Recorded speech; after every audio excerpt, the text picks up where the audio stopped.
చూస్ country delight, live better. ఇప్పుడే country delight యాప్ని download చేసుకోండి.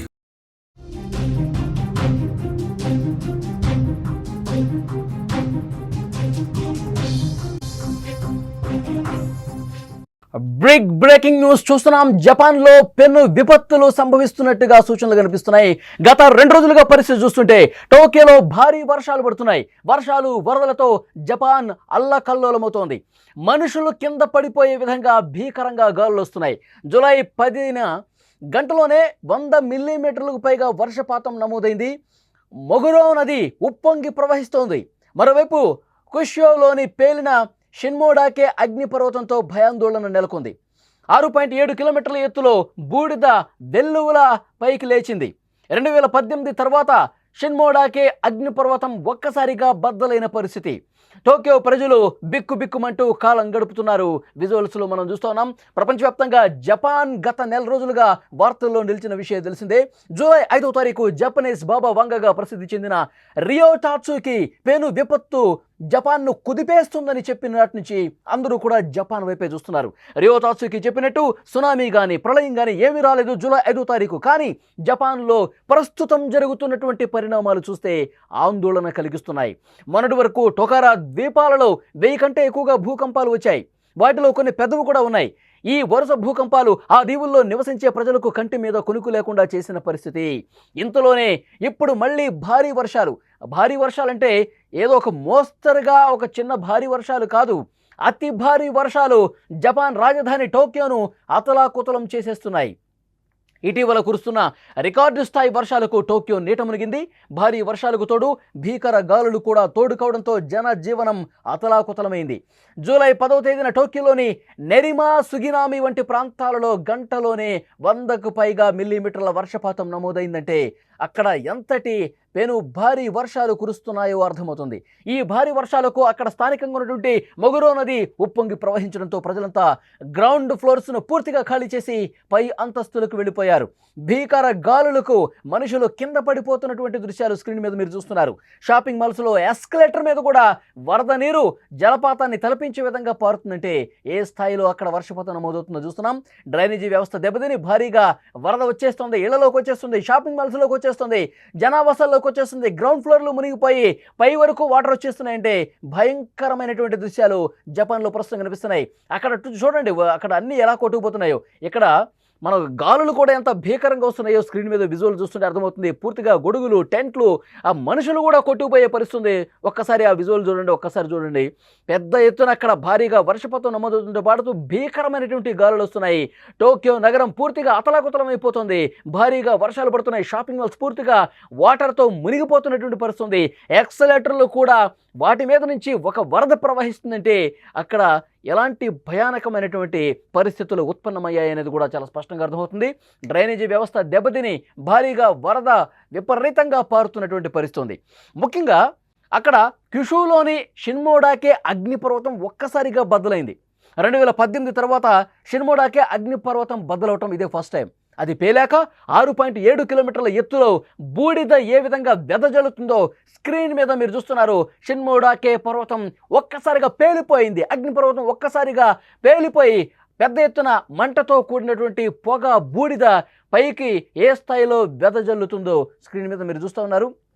చాలాసార్లు భూకంపాలు, అతిపెద్ద భూకంపాలు వచ్చేటప్పుడు, సునామీ వచ్చే ముందు ఇలాంటి సంకేతాలు కనిపిస్తాయని ఆల్రెడీ జపాన్ అక్కడ బాబాగా పేరుగాంచినటువంటి బాబా వంగ, అక్కడ జ్యోతిష్యం చెప్పేటువంటి బాబా వంగ రియో టాట్సుకి ఎవరైతే ఉన్నారో ఆమె చాలా స్పష్టంగా తన బుక్లో రాసినటువంటి పరిస్థితి. జపాన్ వాతావరణ సంస్థ లెవెల్ 3 హెచ్చరికను అక్కడ జారీ చేసింది.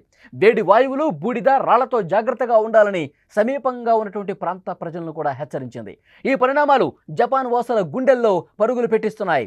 రియో టాట్సుకి చెప్పినట్టు జరగకపోయినా తాజా విపత్తులు మాత్రం దానిలో భాగమనే అభిప్రాయం చాలామంది వ్యక్తం చేస్తూ ఉన్నారు.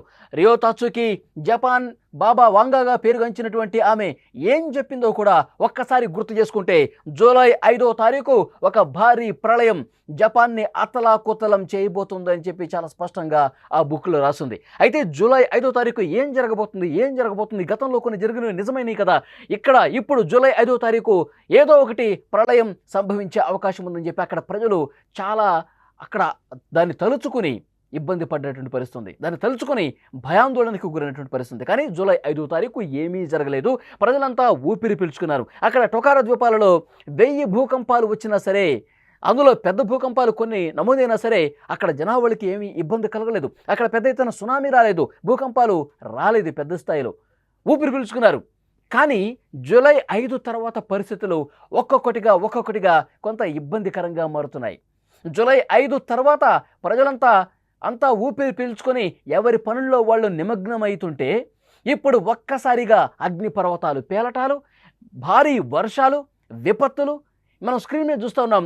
భారీ గాలులతో కూడినటువంటి భారీ వర్షాలు, వరదలు ముఖ్యంగా జపాన్ రాజధాని టోక్యోని అతలాకుతలం చేసేస్తున్నాయి. అక్కడ సాధారణ ప్రజానీకం ఎంత ఇబ్బంది పడుతున్నారో స్క్రీన్ మీద మీరు చూస్తున్నారు. సునామీ వస్తుంది అనుకుంటే వరద సునామీ వస్తుందా అంటూ ఆందోళన చెందుతున్నటువంటి పరిస్థితి ఉంది. అక్కడ చూడండి, పెద్ద ఎత్తున గాలులు. గత 30 సంవత్సరాలలో ఎప్పుడూ లేని స్థాయిలో వర్షపాతం నమోదైందంట. కేవలం 1 గంటలోనే 100 మిల్లీమీటర్ల వర్షపాతం నమోదైందని చెప్తున్నారు. షాపింగ్ మాల్స్, జనావాసాల్లో పూర్తిగా వరద నీరు చేరి చాలా ఇబ్బందికర పరిస్థితులు కనిపిస్తున్నాయి. ఇక్కడ చూడండి, ఒక షాపింగ్ మాల్ పూర్తిగా జలమయమైపోయింది, నీటిలో మునిగిపోయింది. ఎక్సలేటర్లు కూడా పూర్తిగా మునిగిపోయిన పరిస్థితి ఉంది. షాపింగ్ మాల్ పూర్తిగా ఏ స్థాయిలో వాటర్ వచ్చేసాయి చూడండి. ఎక్సలేటర్ దగ్గర పైనుంచి కిందకి ఎక్సలేటర్ మీదుగా, మెట్ల మీదుగా ఏ విధంగా వరద ప్రవహిస్తుందో చాలా స్పష్టంగా చూడొచ్చు. టోక్యో పూర్తిగా అతలాకుతలం అయిపోతుంది. అక్కడ ఉన్నటువంటి నది ఉప్పొంగి ప్రవహించడంతో, బీభత్సమైన గాలులు రావడంతో చూడండి కారు మీద ఏ విధంగా చెట్టు కూలిపోయి పడిపోయిందో.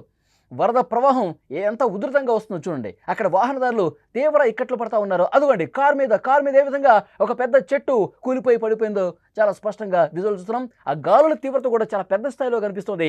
గొడుగు తీసుకొని ఎవరన్నా అక్కడ వెళ్తే, రోడ్డు మీదకి వెళ్తే గొడుగుతో పాటు కొట్టుకుపోయేటువంటి పరిస్థితి. అంత బలమైన గాలు, వాహనాలు కూడా కొట్టుకుపోతున్నాయి చూడండి. ఇక్కడ విజువల్లో చూడండి, గొడుగులతో సహా బయటికి కొట్టుకుపోతున్నారు.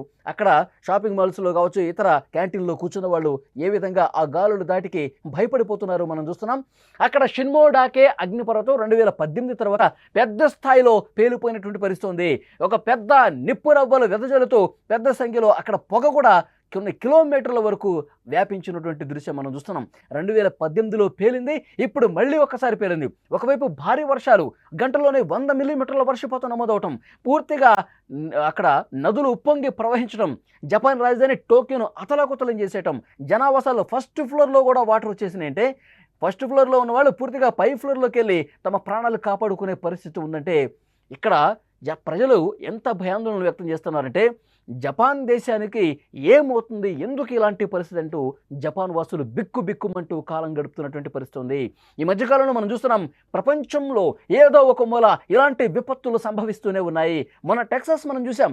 టెక్సాస్లో భారీ వర్షాలు, వరదలకు అక్కడ 100 మందికి పైగా కొట్టుకుపోయారు వరద నీటిలో, చనిపోయిన పరిస్థితి ఉంది. చిన్నపిల్లలు, సమ్మర్ క్యాంపులో ఉన్న వాళ్ళు 28 మంది బాలికలు అమెరికాలోని టెక్సాస్లో వరద నీటిలో కొట్టుకుపోయారు. అక్కడ ఇంకా రెస్క్యూ కార్యక్రమాలు జరుగుతున్నాయి. సెట్ కావాలంటే టెక్సాస్ రాష్ట్రం ఇంకొక సంవత్సరం పట్టే అవకాశం ఉంది. అంత భారీ విపత్తు టెక్సాస్ను ముంచెత్తిన పరిస్థితి ఉంది. డొనాల్డ్ ట్రంప్ అధ్యక్షుడు ఆయన జాతీయ విపత్తుగా ప్రకటించినటువంటి పరిస్థితి ఉంది. టెక్సాస్ వరదలు ఇంకా మర్చిపోకముందే చైనాలో ఎలాంటి భయంకరమైనటువంటి పరిస్థితులు ఉన్నాయో మనం చూసాం. చైనా పూర్తిగా నీట మునిగినటువంటి పరిస్థితి ఉంది. చైనాలో చాలా నగరాలు బీభత్సమైనటువంటి వరదకు గురై చైనా ప్రజలు అల్లకల్లోలం చూస్తున్నటువంటి పరిస్థితి ఉంది. ఇక్కడ మన దేశంలో కూడా హిమాచల్ ప్రదేశ్లో ఏ స్థాయిలో భారీ వరద వర్షపాతం నమోదైందో మనం చూసాం. పెద్ద కొండరాళ్లు కింద పడిపోయి, బ్రిడ్జిలు కొట్టుకుపోయి, కార్లు కొట్టుపోయి హిమాచల్ ప్రదేశ్ను వరద ముంచెత్తి 80 మందికి పైగా మృత్యువాత పడ్డట్టు పరిస్థితి ఉంది. సో డెఫినెట్గా ప్రపంచంలో అన్ని ప్రాంతాల్లో ఏదో ఒక మూల ఈ విధంగా పెను విపత్తులు సంభవిస్తున్నాయి. ఈ ప్రకృతి మార్పుకి కారణం ఏంటి? ఈ ప్రకృతిలో ఏదో ఒక వింత మార్పు కనిపిస్తోంది, ఏదో జరుగుతోంది, ఏదో ఒక మార్పు కనిపిస్తోంది. ఇది ప్రళయానికి సంకేతం అని చెప్పి చాలామంది నమ్మేవాళ్ళు కూడా ఉన్నారు. బాబా వంగా చెప్పిన మాటలు కొద్దిగా లేటు కావచ్చేమో, కానీ జూలై 5వ తారీఖు జపాన్ పూర్తిగా ప్రళయం వస్తుందని చెప్పారు. అది రాలేదని చెప్పి ఊపిరి పీల్చుకోకండి.